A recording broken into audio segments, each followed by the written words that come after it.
Bienvenue dans notre série de vidéos tutoriels sur l'iMonitor. Dans cet épisode, nous allons nous concentrer sur la mise en place de jalonnage.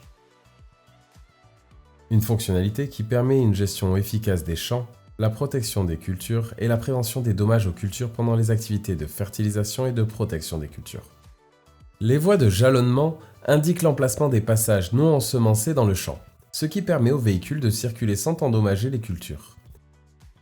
Pour garantir un placement précis des jalonnages et une couverture optimale du champ, il est essentiel de disposer d'un équipement correctement calibré et de régler l'iMonitor en fonction des conditions du champ. Avant de commencer la mise en place du jalonnage, assurez-vous que vous avez configuré un champ avec des limites et des lignes de guidage.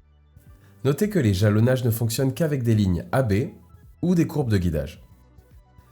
Pour activer la fonctionnalité de jalonnage, accédez au menu de configuration, sous Système, Fonctions et Guidage.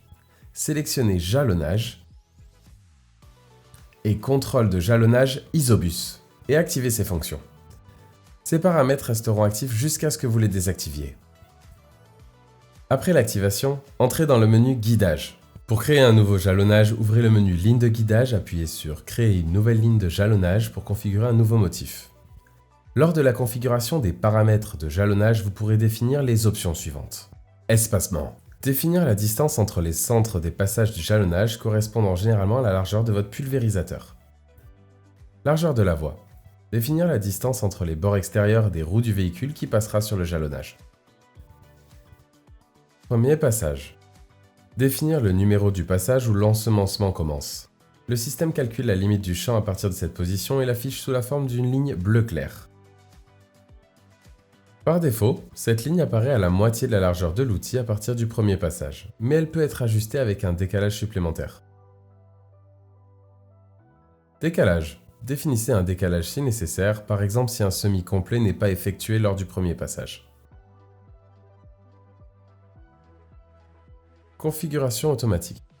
Cette option définit automatiquement le premier passage par rapport à la position actuelle et applique un décalage de 0.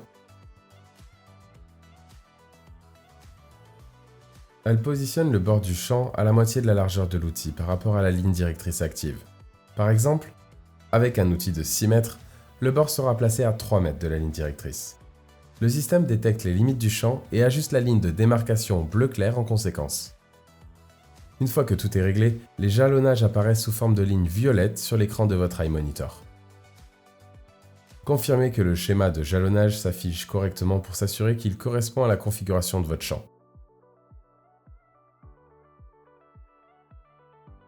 À partir de ce moment, une notification d'alarme se déclenche chaque fois que le véhicule franchit une voie de jalonnement, ce qui vous aide à maintenir la précision. Le futur contrôle de jalonnage Isobus sur les outils compatibles activera ou désactivera automatiquement les sections à l'approche d'une voie de jalonnage, améliorant ainsi la précision et l'efficacité.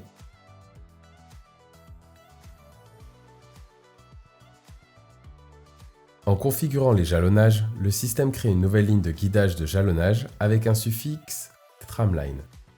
Vous pouvez exporter ces jalonnages à l'aide du gestionnaire d'inventaire pour les utiliser sur d'autres véhicules.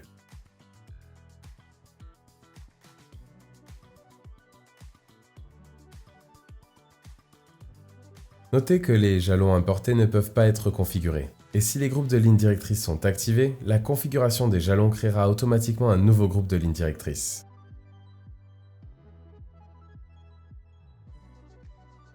C'est tout pour ce tutoriel sur la configuration des voies de jalonnement. Mais n'oubliez pas de consulter nos autres vidéos pour obtenir d'autres conseils et astuces afin de tirer le meilleur parti de votre iMonitor.